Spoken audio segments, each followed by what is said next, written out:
All right, maybe it's a good time to get started. Welcome back, everyone, to the fifth and final day of this boot camp. We have had a really exciting week of talks.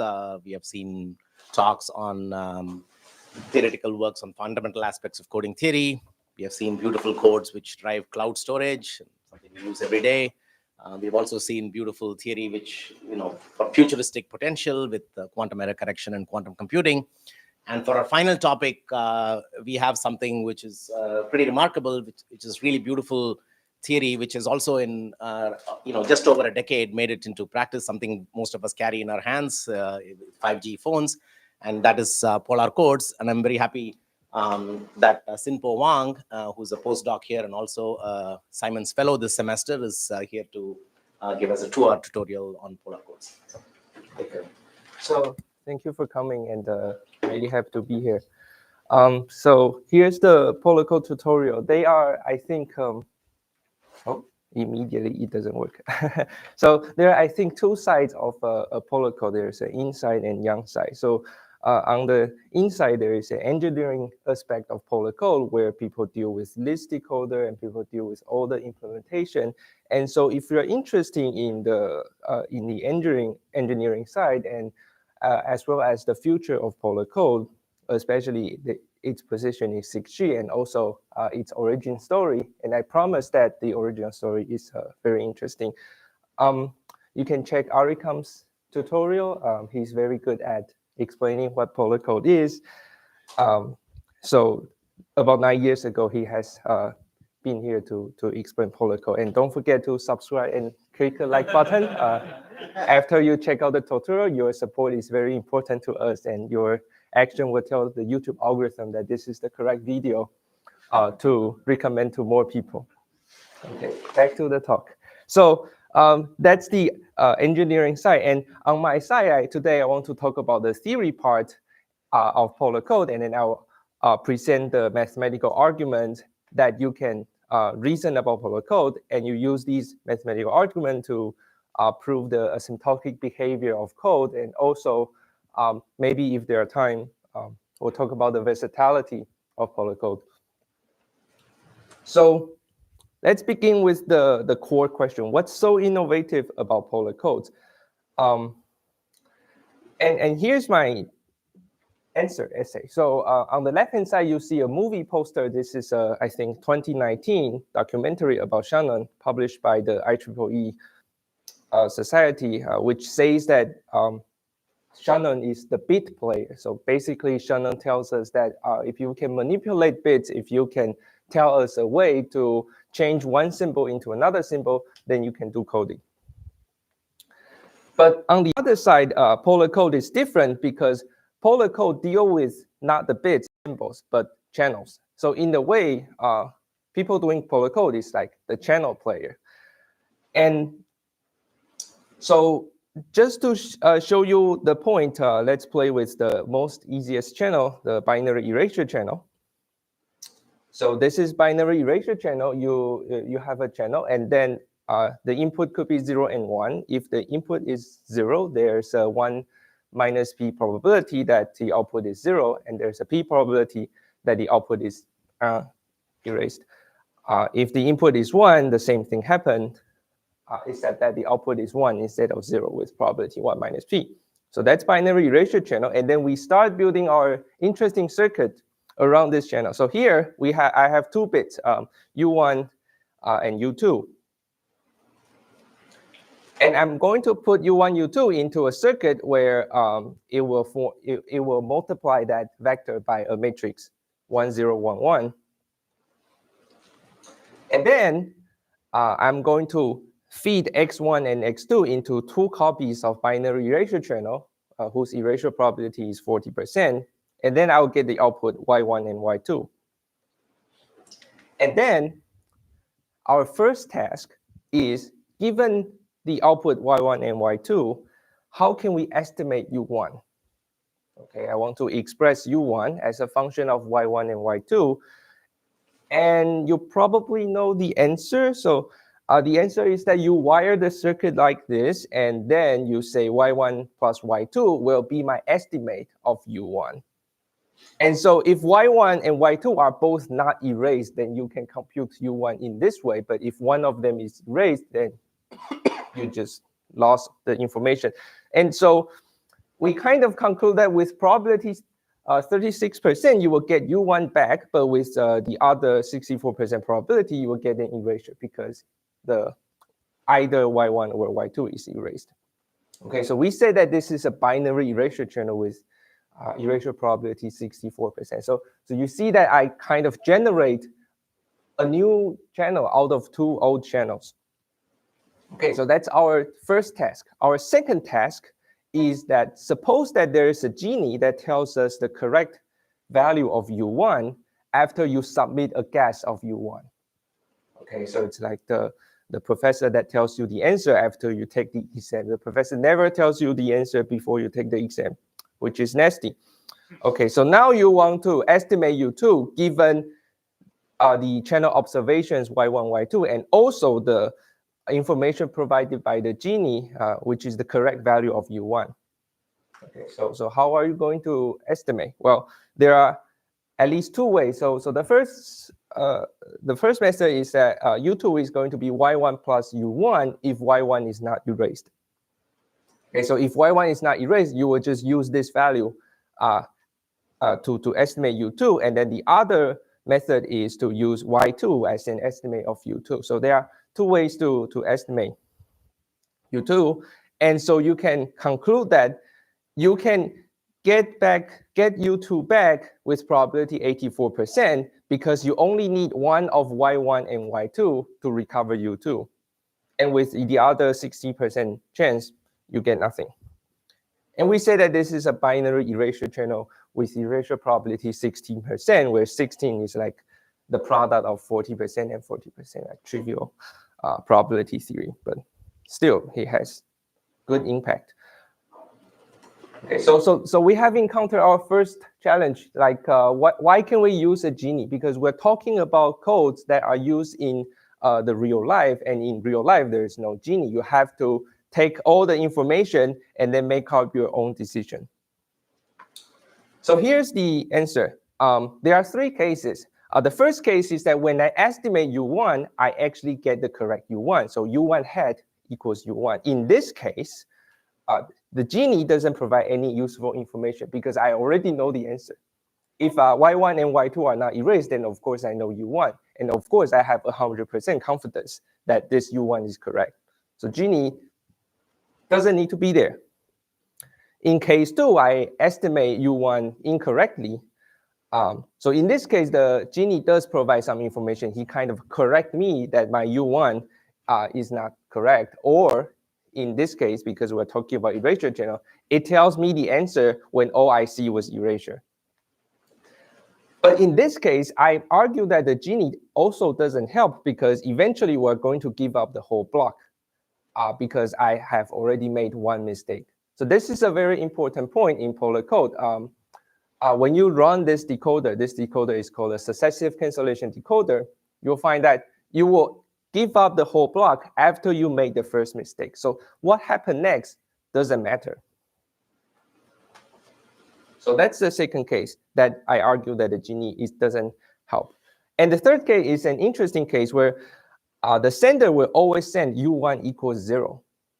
Okay, so this is like part of the protocol that U1 will always be 0. And in this case, the best estimation of U1 is just 0. Okay, so this bit has a special name. This is called a frozen bit. Anytime there's a bit where the sender and the receiver agrees that they will always send 0, sometimes they will agree that they will always send 1, depending on the situation. But when this happens, this is called a frozen bit. And when there is a frozen bit, you go back to case 1 because you always know the correct value of U1. And in this case, the Genie doesn't help. So let's conclude that Genie is just a proof technique. It helps us understand polar codes theoretically, and then we kind of leave the implementation to the engineers. But if you are really, really interested in the actual implementation, here's a comparison. So on the first half of the figure, I present you the virtual version of the decoder. And then in the actual version of the decoder, we just use our estimation of U1 as if it's the true value of U1. Okay, so you can see that in this case, I estimate U2 by adding Y1 and U1. But in the previous case, I'm using the true value of U1. So there's a difference, but eventually when we are analyzing this code, this doesn't make a difference.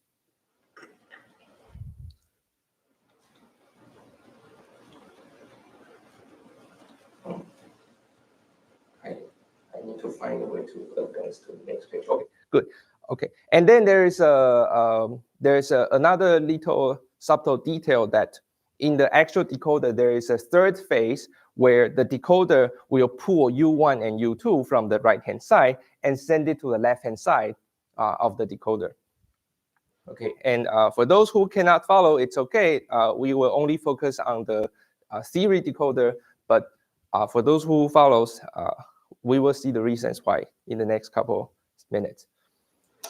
So it's not important, the implementation detail, we're going to put that under a rug, and we're going to start from scratch. So the abstraction that makes our life easier is that we will assume that there are two erasure channels, and then there are two magical devices, the red device and the yellow device, and the magical devices are such that the output will follow the distribution that looks like binary erasure channel, whose erasure probability is 2z minus z squared, and another erasure channel with z squared.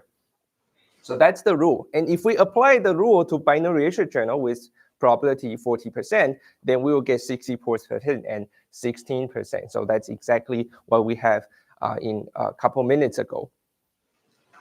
Okay, so the interesting part of this magical devices narrative is that I can copy this configuration. So now I have two copies of what I have in the previous slide, and then they will produce 4 erasure channels, 64%, 16%, 64%, and 16%.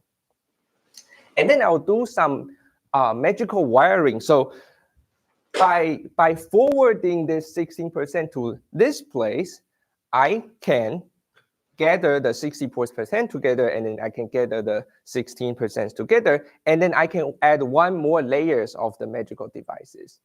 Okay, so think about what happens here. This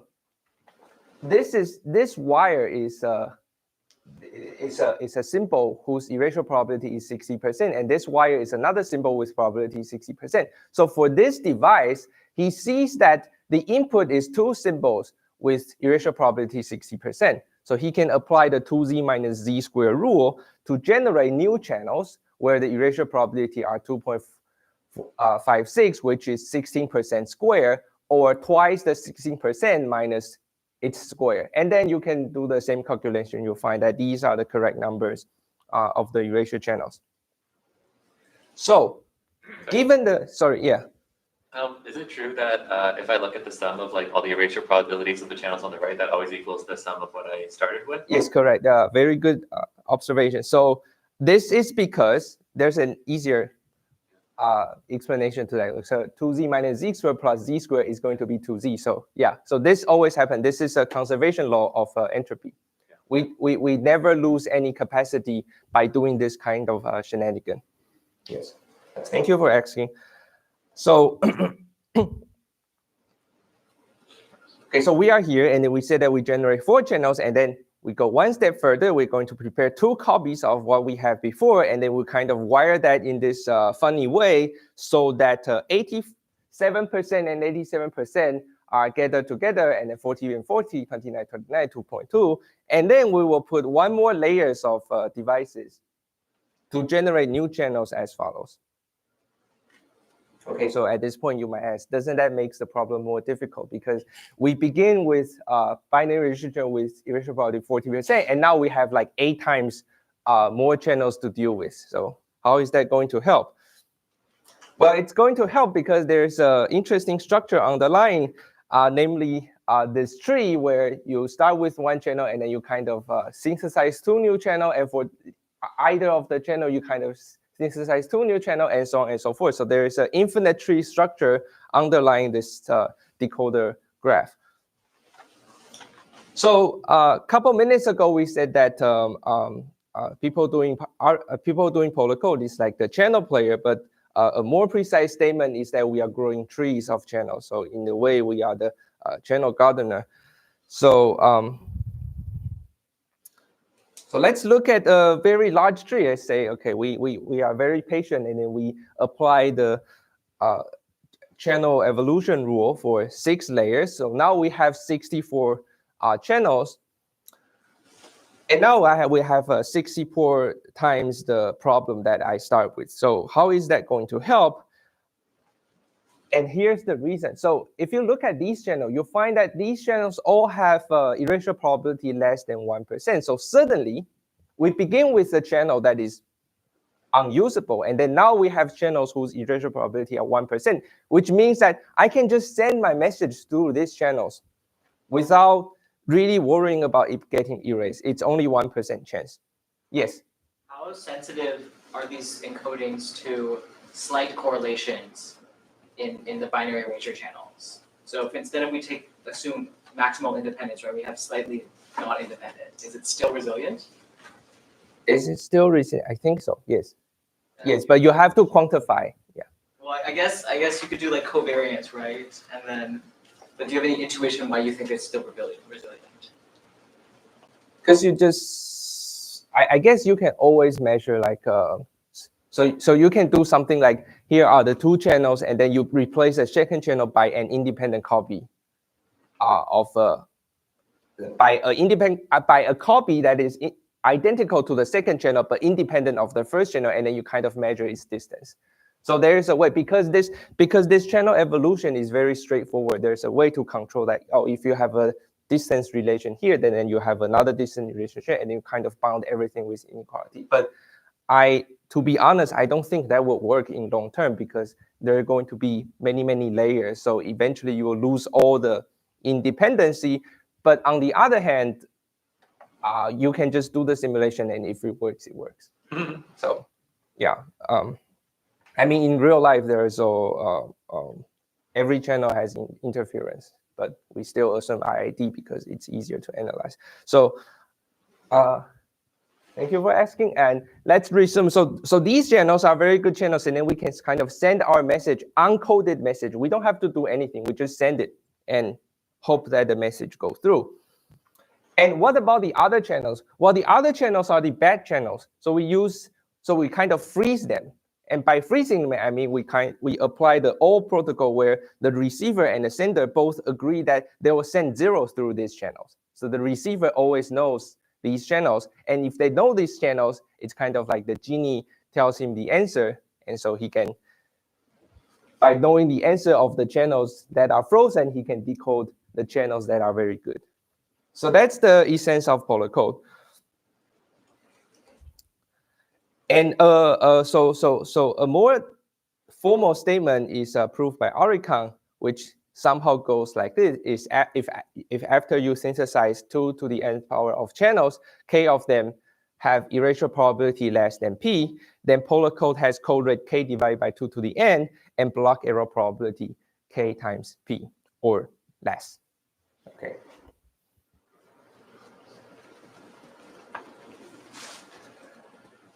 So let's go back to the tree, and then we look at the numbers of the channels.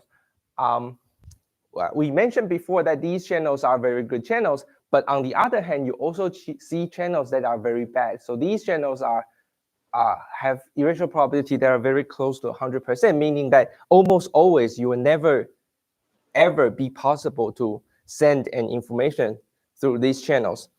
So so then the problem is what about the channels in the middle, right? They are like 1/3 of the channels that are in the middle that are either good, neither good or bad. So what happened to them? Okay.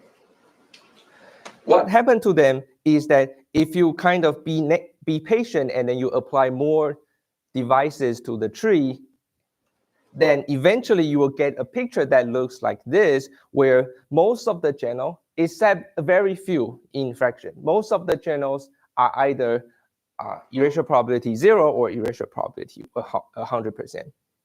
Okay, so this phenomenon is called channel polarization. So if you go back to the paper where Ari Kang invented polar code, he doesn't mention polar code in the title. What he discovered is that there is the phenomenon where channels polarize. That is kind of a universal property. And then based on this property, polar code is a consequence. Okay, so that kind of explains the name of polar code. Okay, so the next thing we want to do is to prove polarization. Why do we want to prove polarization? Well, because in the previous slide, we want to use the good channels to transmit informations, and so I want as many good channels as possible. And also, this may sound ironic, but I also want as many bad channels as possible. Okay, why is that the case? Well, because you know the sum is going to be 2 to the n times the beginning erasure probability. So by having a lot of channels grabbing as much erasure probability as possible, you are left with good channels only. So really, you want both things to happen. You want bad channels, and then you want good channels, and then the least thing you want is channels that haven't decided if he wants to go bad or go good. Okay. So that's our goal here. We want to prove polarization. So let's review. This is the rule, and then we said that level n is the 2 to the nth channels that are generated at level n, and then we hope that most binary erasure channel in level n are BEC whose erasure probability are very close to 0 or 1. So this is our goal and our rule. Okay, so the idea here, the technique is to use Jensen's inequality in the following way. So so this is a convex function. You take a convex function. I hope you have. I believe you have seen this before. You take a convex function, and then you say this z value will become z squared and 2z minus z squared in the next iteration. And in the next iteration, if you evaluate the convex function at these 2 points, the average will be less than what you begin with. And so you can conclude that if you sum all the h at level n, and then you treat this whole thing as a function in n, then it will decrease as n goes to infinity. Okay, so and then because this is a convex function, it will definitely decrease, and because it decreases, it will imply polarization. Okay, so let's review. Our goal is to prove polarization, and then the idea is to use Jensen's inequality. But then, what is the convex function we want to use? We can use any convex function, but there are good convex function and bad convex function. So what's the good convex function? Well, here Convex, you mean concave? Convex, yeah. Nobody can remember it. Concave, sorry. Concave round, yeah. It's interesting because the Chinese character that means convex looks like this. and concave for the other way. Never mind. Okay, so this is our concave function. I'll just give you a concrete example. This is very easy to work with, right? It's just z times 1 minus z and raised to some power. Everyone knows how to evaluate this function. And then I'll bound this quotient. So h of z squared plus h of 2z minus z squared divided by 2h of z. So what does it mean? It's like this is the average. This plus this over 2 is the average of the new point, and then this is like the old point. So I'm computing the quotient, and then via some computer programming, you can conclude that this quotient is less than 0.832. And so you can conclude that if you take the average of all the h values at level n, the average will be 0.832 to the nth power. So some magical number, and then some magical exponent, and then exponential decay. So that's what we can conclude at this point. So here's a interesting representation of what we are doing so far. Because the average is going to be exponential low, it means that most of the channels are either on this side or this side. There can be only very few channels, exponentially few. Okay, so So we want to prove polarization, and then we want to apply Jensen's inequality, and then we want to find a good convex function, and then the convex function is this particular function, z times 1 minus z raised to a certain power. And then we will go back to Arikan's theorem. The theorem says that if k out of 2n channels are less than p in erasure probability, then polar code has this particular code rate and this particular error probability. And now we can conclude that the code rate is going to be the channel capacity minus some exponential decaying function. And also we can conclude that the error is going to be some, the bit error probability is going to be some exponential decay function, because you just apply the Markov inequality to the inequality at the bottom.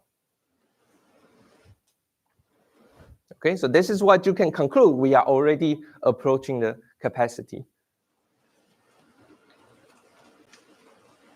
So we have proved something kind of non-trivial.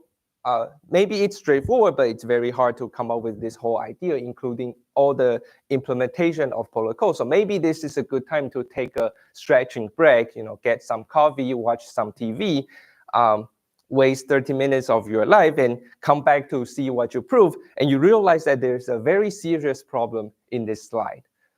And the serious problem is that I said that the block error probability is less than Kp, where Kp is some exponentially decay function, but K is about the size of 2n. Okay, so this product is going to be some exponential decay function times 2n, which is going to be greater than 1.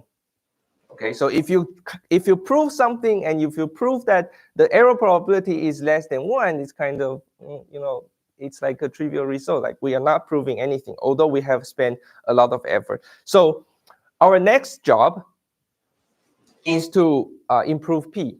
Right? We want to build on top of this lemma, and then we want to prove that we can make P even smaller. So let's improve P. So this is our rule, in case you forget. And I'm going to plot the z, how the erasure probability evolve in terms of n. So you begin with 40%, and then you get what's that? 16% is 64%, and then you kind of apply the rule again and again and again. And then I'm going to put a forbidden zone at this place. Okay, so how do I define this zone? Is that I'll put a vertical line at level n-half. And then I'll put two horizontal lines at z equals some exponential small number, and z equals 1 minus some exponential number. And then I'm going to call this for forbidden zone. And then I'm going to say, by the thing we just proved, there is an exponential decaying fraction of channels that have been inside this forbidden zone. Right? Because we just, what do we just prove with the convex function? Concave. Okay. Concave function is that there are very few channels staying in the middle in terms of their erasure probability. So there are very few channels that stays in the forbidden zone. And now we focus on the channels that are below the forbidden zone. We focus on the channels that kind of enter through this small door and then stays here and not touching, not getting into the zone. And then we see that these channels will undergo n-half evolution, n-half channel evolution. And out of this n-half channel evolution, every time you make a choice between z squared and 2z minus z squared, so half of the time you will square yourself. Okay, and squaring is a very powerful operation because it makes a very small number even more smaller. And doubling a number would just be like making it a little bit larger. Okay, so if we apply the Hofding inequality, we can say that most channels under the forbidden zone will undergo z mapped to z squared, squaring this many times, and have n over 5 times. So something less than n over 4 is good. And if they square themselves n over 5 times, then the z value will become the value that you begin with raised to the power of 2 to the power of n to the 5. And that is about 2 to the negative 2 to the power of n over 5. So this is like a doubly exponential decay function in terms of n. Okay, so we go back to the theorem statement we just proved. If k out of the 2n channels are less than p, the polar code has code rate k over 2 to the n and block error probability kp, where the code rate is the capacity minus some exponential decay function, and then we have improved our error probability from exponential decay to doubly exponential decay. Okay, and because we have proved that the error probability is doubly exponential decay, this quantity is going to be doubly exponential decay because this will dominate k. Okay, so that term will eventually become the main term of the error of polar code. Okay, so let's review. In the beginning, we want to prove polarization, and then we say we want to apply Jensen's inequality, and then we kind of pick a concave function, and then we say that this is our concave function, and then we say that our p is too bad, so we want to improve p, and then we use Hofstee inequality to improve p. So we kind of stop here and then say, here is a very beautiful theorem, but then the problem is, can you generalize this theorem? Can you improve all the constants within this theorem? And can you generalize this to more channels and so on and so forth? Okay, sorry, yeah. I don't know if you said this already, maybe I missed it, but is there any like intuition to the z times 1 minus z to the weird power here? Is it just... Is it any intuition? So so the first thing you try is z minus 1 minus z. So z times 1 minus z, right? It's a very symmetric concave function. And then you realize that something bad happens at the feet of the hill. Okay, so if you try z times 1 minus z, this segment will be linear. Right. So and if you compute the quotient, you say also so linear function applied to z and linear function of z square and linear function applied to 2z minus z square will be their average. So that part isn't very convex. So you have to bend it, and the way to bend it is to apply a non-trivial power. People have tried many ideas, but like this is not a very easy to come up with, like all the magical exponent. But so the magical exponent is like you want to find an easiest function, because if you want to prove the estimate, if you want to prove this estimate rigorously, you have to apply some interval arithmetic stuff, and so you will want to use a function that is very simple in form. So you kind of start optimizing for the simplicity instead of optimizing for the best quantity. Or of course you want to optimize both, but that's basically what happened. And then you can try 2/3, you can try other powers, but this one will work. Okay.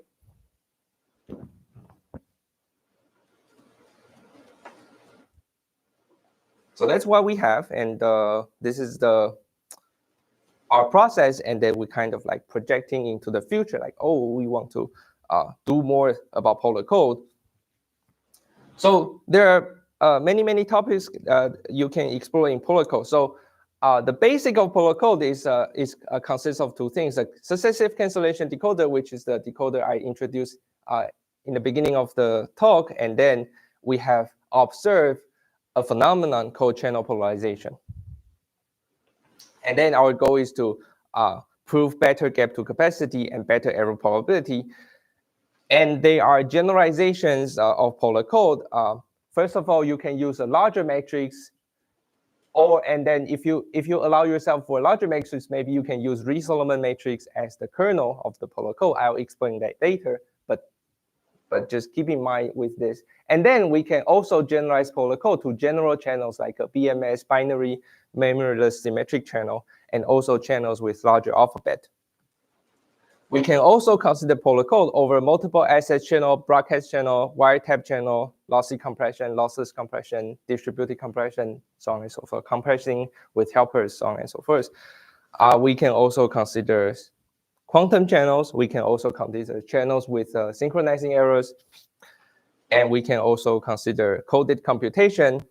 And the last thing is like something new. We can also consider pre-coded polar code, where before you encode the polar code, you multiply the message vector by a lower triangular matrix. And then you apply list decoding to decode. So let's look at the better gap to capacity part. So in a couple slides ago, I said that if you bound this quotient, you'll get a fraction that is about 0.232. But this is not the optimal value, because if you look at this quotient, you will see if you look at this quotient and you plot in terms of z, you will see that there is a curve. And so your job is to kind of fine-tune the h such that the curve becomes flat.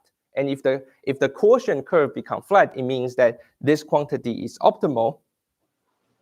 And so the method that can help you optimize h is that you use power method. So you start with this h, where h0 is going to be this function, and then you apply this. So the new function h is going to be the evaluation of the old function at z squared and the evaluation at 2z minus z squared. And then you multiply that by a normalized vector. So by applying this power method, you can kind of flatten the quotient curve. And when you flatten the quotient curve, the numerical value will become something that is very close to the optimal value.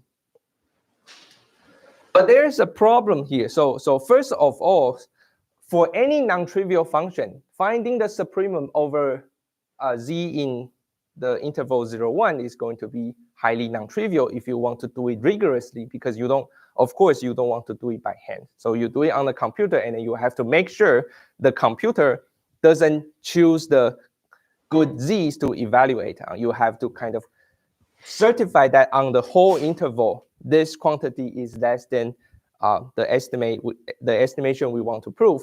So that's the open problem 1. And then the open problem 2 is like, why does power method even work? Like we cannot explain why power method works. We cannot explain why power method will converge to the optimal function that gives us the optimal scaling exponent. And so, if we cannot kind of prove that the power method converge, we cannot prove that in theory the exponential constant exists. Right. So maybe the optimal constant here is like an interval that depends on the channels you are using. Okay, so that's the open problems that are remain in the air.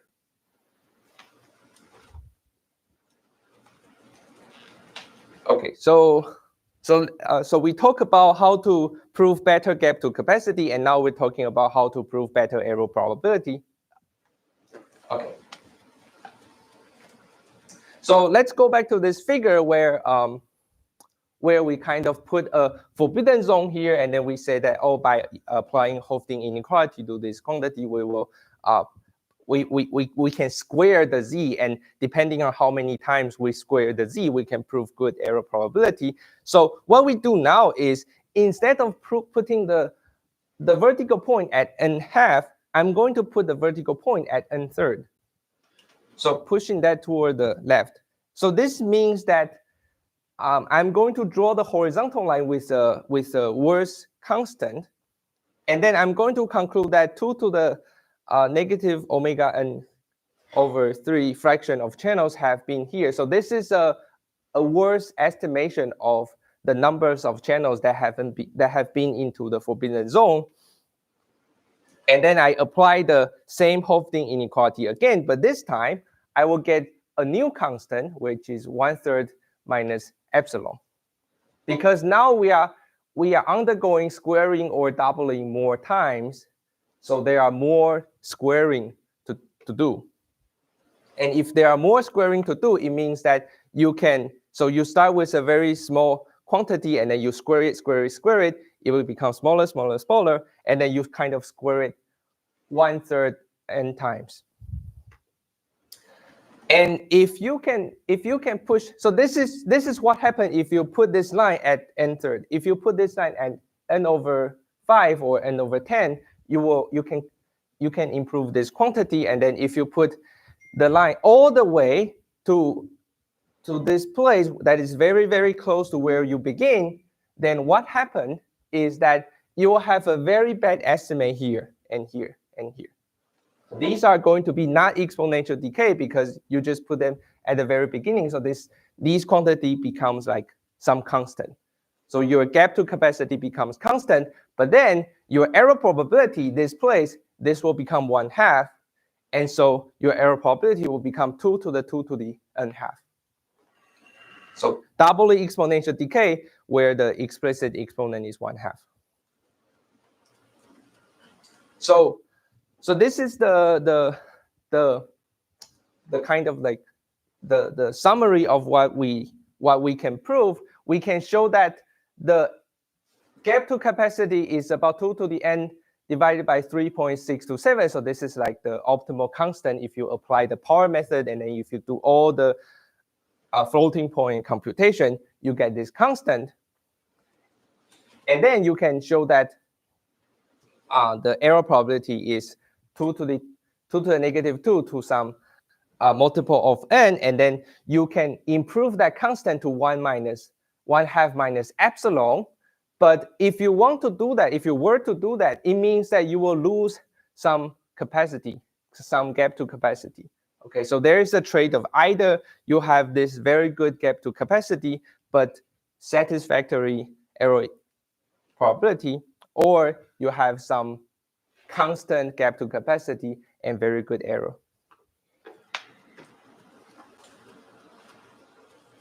Okay, so I'm going to call a stop here, and so in the next hour we're going to cover the other topics of this graph.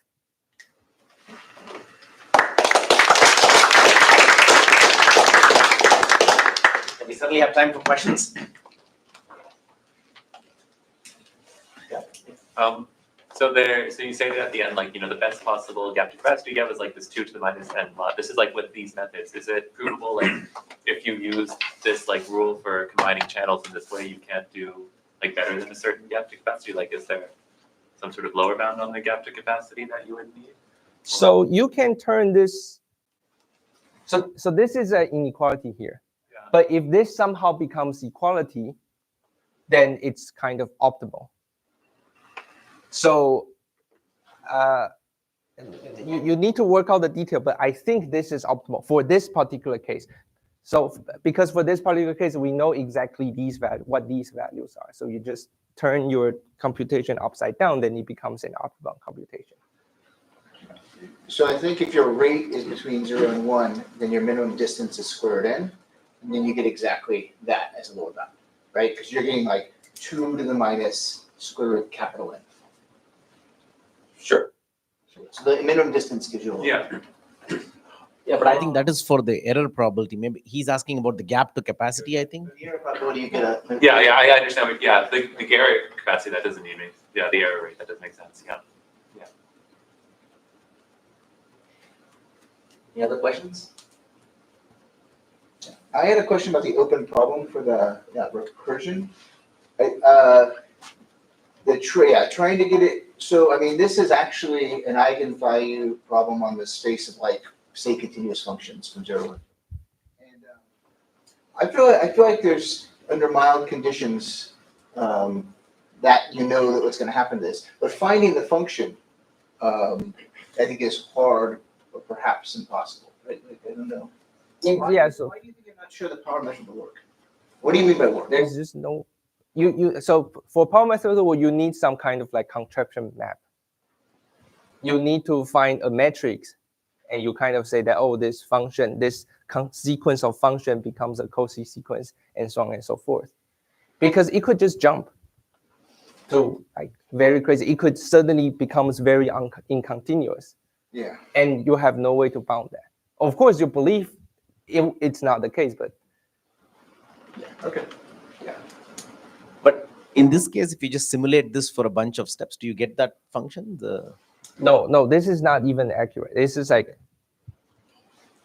so there is a Taylor expansion thing. So you start with this as a base, and then there's like a whole expansion in terms of, so you are expanding this function in terms of this variable. You use a symmetric variable z times 1 minus z, and then you do the Taylor expansion, and then you can kind of like you use some fitting library to make it to the 10th power, but you can't see any pattern there. Yeah. But if you just plot it with Mathematica, you see it gets pretty flat. The quotient will get very flat, but then The edges are wrong, right? the edge will be rough, like maybe. So if you write the program that optimizes for all the coefficients, you will get certain quantity and then the Taylor expansion, and then this will be very flat, and then there is like range effect or something like that. So what you can do is you modify this exponent such that the function behaves better at the two ends. So you kind of bend it even further. Then the rough effect will go away because you just press that down, and you don't have to worry about that. But then the question is, how much do you have to bend the function? Like, you have to make it quantitative, otherwise it doesn't count. I mean, you can also imagine doing this for 2 steps and writing a more complex function with 4 terms. And Yes. So it will be like, so you can yeah. So if there are 4 terms, then maybe it will give you a better result, but maybe it will not. So no, then that's not been tried, or seems like it's for this case, we kind of believe that this is optimized, so we don't try for this case, but for other cases we try. And there are cases where it gives you a better estimate. We can cover that later. Any other questions? All right. If not, let's take a break, and we are back here at 11 o'clock.